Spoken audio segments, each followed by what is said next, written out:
Las Bienaventuranzas del Adviento por Ana Portillo, 21 de diciembre. La historia del rechazo de Juan. Un día en que Zacarías, por haber llegado el turno de su grupo, oficiaba como sacerdote delante de Dios, le tocó en suerte, según la costumbre del sacerdocio, entrar en el templo del Señor para quemar incienso. Cuando llegó la hora de ofrecer el incienso, la multitud reunida afuera estaba orando. En esto un ángel del Señor se apareció a Zacarías a la derecha del altar del incienso. Al verlo, Zacarías se asustó y el temor se apoderó de él. El ángel dijo: No tengas miedo, Zacarías, pues ha sido escuchada tu oración. Tu esposa Elizabeth te dará un hijo y le pondrás por nombre Juan. Tendrás gozo y alegría y muchos se regocijarán por su nacimiento, porque él será un gran hombre delante del Señor. Jamás tomará vino ni licor, y será lleno del Espíritu Santo aún antes de su nacimiento. Hará que muchos israelitas se vuelvan al Señor su Dios. Él irá primero delante del Señor, el espíritu y el poder de Elías, para reconciliar a los padres con los hijos y guiar a los desobedientes a la sabiduría de los justos. De este modo, preparará para el Señor un pueblo bien dispuesto. Lucas 1, 8 al 17. La Navidad es para aquellos que se sienten burlados, insultados, rechazados y sufriendo por causa de Jesús en esta temporada. Elizabeth, la justa, fue avergonzada por su incapacidad de concebir, aun cuando confió humildemente en el plan perfecto de Dios, llevando sus anhelos y lágrimas de lamento delante de él. Y aunque el Señor trajo redención a la historia de anhelo y rechazo de Elizabeth a través del nacimiento milagroso de su hijo Juan, el gozo de su nacimiento fue solo un anticipo de una victoria y redención más grande y al final que Dios estaba preparando. La vergüenza que Elizabeth había experimentado como una mujer estéril no era más que una sombra de la persecución que vendría como madre del profeta del Señor. Al mismo tiempo, el gozo que experimentó en su nacimiento solo podía anticipar el gozo inmensurable y la bendición del nacimiento y la vida de otro milagroso bebé.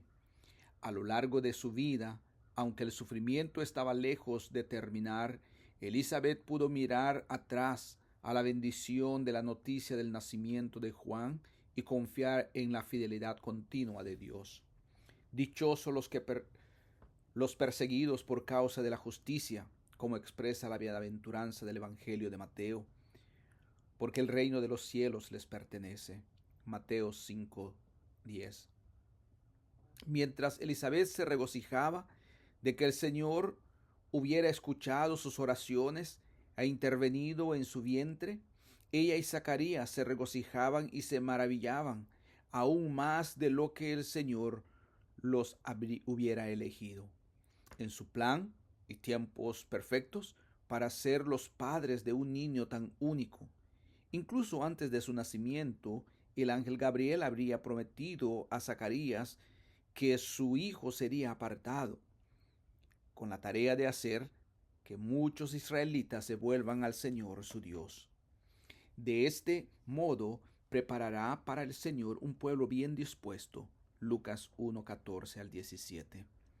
Este niño era el que el profeta Malaquías había prometido 400 años antes, para preparar el camino para el Señor. La venida de Juan significaba la inminente venida de uno mayor, el Mesías prometido, que traería redención a su pueblo humilde, oprimido y sufriente. Juan no solo fue una respuesta directa a los clamores y oraciones de Elizabeth y Zacarías por un hijo, sino que fue una respuesta mayor a los clamores y oraciones del pueblo de Dios para enviar un libertador. No es de extrañar, entonces, que Gabriel le haya dado instrucciones a Zacarías de que este niño se llamará Juan, que significa Dios es misericordioso. En el nacimiento de Juan Dios estaba mostrando su gracia no solo a Elizabeth y Zacarías, sino a todo su pueblo. El Señor había escuchado sus oraciones. A través de Juan, estaba preparando el camino para el libertador. Para Elizabeth, el nacimiento de Juan significó que Dios le quitaba su vergüenza, pero aún más, el Señor le estaba otorgando un gran favor y bendición. De hecho, cuando nació Juan, los vecinos y parientes se reúnen para regocijarse con Elizabeth porque el Señor le había mostrado gran misericordia. Elizabeth ya no era objeto de comentarios en voz baja ni de chismes del pueblo. Ahora su vida era un testimonio de la gracia de Dios y de su intervención milagrosa en un vientre cerrado. Para quienes comprendían y creían en las implicaciones de quién iba a ser Juan, el nacimiento también era motivo de regocijo por la gracia de Dios para con su pueblo.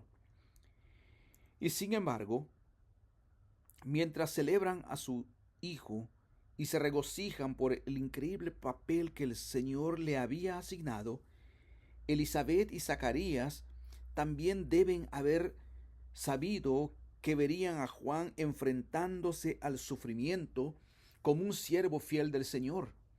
Mientras canta su cántico de regocijo y restauración después del nacimiento de Juan, Zacarías profetiza, siguiendo las palabras de Gabriel, que Juan serás llamado profeta del Altísimo, porque irás delante del Señor para prepararle el camino.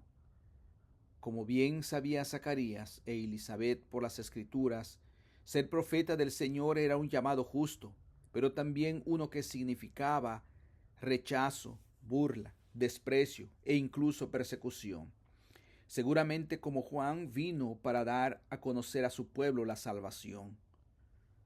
Habría muchos que rechazarían su mensaje y buscarían su mal porque así los antepasados de esta gente trataron así a los profetas. Lucas 6:23.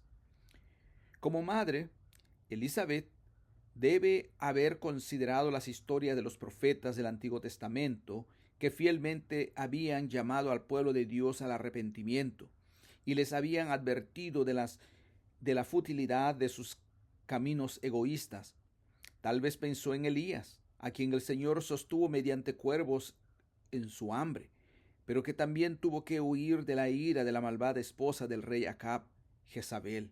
Primero de Reyes 19, 1 al 3. Ella puede haber pensado en Jeremías, hundiéndose en el barro, en el fondo de una cisterna, donde el pueblo lo había arrojado por decir la difícil verdad de la inminente invasión babilónica. Jeremías 38, 1 al 6. Sí, Juan ciertamente sería burlado y perseguido mientras proclamaba el mensaje impopular del arrepentimiento en preparación para la venida del Mesías. De hecho, mientras que Jeremías fue arrojado a una cisterna, Juan acabaría siendo encerrado en prisión. Mientras el Señor perdonó la vida de Elías de los malvados planes de la reina Jezabel, Juan sufriría la decapitación por deseo de otra reina, Herodías, que estaba enojada por la condena de Juan a su matrimonio incestuoso con el rey Herodes. Marcos 6, 14 al 29. Sin embargo, mientras Elizabeth sufría el dolor de ver el rechazo de su hijo, tanto ella como Zacarías sabían de primera mano que lejos de ser el final de la historia, el sufrimiento y la persecución de Juan eran solo parte de una historia mucho más grande de la gracia y restauración del Señor. Incluso cuando había sido avergonzada como una madre justa y humilde, hambrienta del buen regalo de un hijo y clamando al Señor en su tristeza como mujer estéril, Elizabeth sabía que obedecer todos los mandamientos y preceptos del Señor significaba mirar más allá de sí misma y del mundo para encontrar satisfacción a su anhelo. Significaba confiar en el Señor a través de las pruebas, a través de las lágrimas, incluso a través de la vergüenza de los demás, porque creía que el pueblo del Señor y la redención que Él ofrecía serían mucho mayores que cualquier lágrimas o sufrimientos terrenal. Seguramente Elizabeth y Zacarías le enseñaron y recordaron constantemente a Juan esta realidad mientras crecía. Tenían una idea tanto de la gloria como del sufrimiento que le depararía el futuro y de la verdad a la que tendría que aferrarse para permanecer fiel. Y ciertamente, como lo demuestra su vida, Juan confiaba en que el Señor realmente redimiría todo su sufrimiento y persecución. Aquí tienen al Cordero de Dios que quita el pecado del mundo, exclamó Juan al ver a Jesús por primera vez. Juan 1:29. He aquí el Rey que viene a visitar, a caminar en medio de su pueblo y a redimirlo, a ser su poderoso Salvador, tal como el Señor lo había prometido en el pasado por medio de sus santos profetas. Lucas 1:68-70. He aquí al Mesías prometido, que viene a dejarlo todo, a conocer la humildad, el hambre, el llanto, las lágrimas y la persecución, para poder liberar a su pueblo del sufrimiento y elevarlo a la gloria. Al igual que sus fieles padres, Juan comprendió que las bendiciones del Mesías vendrían a dejarlo todo por causa de Jesús. A él le toca crecer y a mí menguar, dijo Juan a sus discípulos. Juan 3:30. Juan estaba dispuesto a abandonar el mundo y todas sus glorias por aquel que había elegido abandonarlo todo por él. Y sin embargo, incluso cuando Juan escuchaba el testimonio de su madre Elizabeth, incluso cuando leía las promesas del Antiguo Testamento, conocía la increíble realidad del gran retorno que traería este Salvador. Así que perderlo todo por Emmanuel, perderlo todo por el Dios que vendría a tomar forma humana y morar con nosotros, no sería nada comparado con la vida eterna, el gozo y el regocijo que Juan encontraría en Jesús. Mientras Elizabeth esperaba el ministerio de su hijo y luego observaba cómo Juan preparaba fielmente el camino para el Mesías, mientras anticipaba y presenciaba el dolor de que Juan fuera objeto de burlas y rechazo, pudo reflexionar sobre la fidelidad de Dios en su vida. Al ver su propia historia, pudo recordarse a sí misma y a Juan que este rechazo actual era solo una pequeña parte de su historia, mucho más gloriosa. De hecho, esta es la esperanza de la historia de Navidad para ustedes, que son objetos de burlas y rechazos por su fe en esta temporada. La incomprensión, la vergüenza y las burlas pueden no terminar ahora, incluso pueden aumentar, pero la historia del Hijo largamente esperado de Elizabeth nos invita a contemplar al Salvador, Emmanuel, que ha venido para estar con ustedes y para redimir con creces su sufrimiento del pasado, el presente y el futuro. Que puedas ver la historia de Elizabeth en esta temporada, cómo el Señor la cuidó, le dio esperanza y la sostuvo en su rechazo.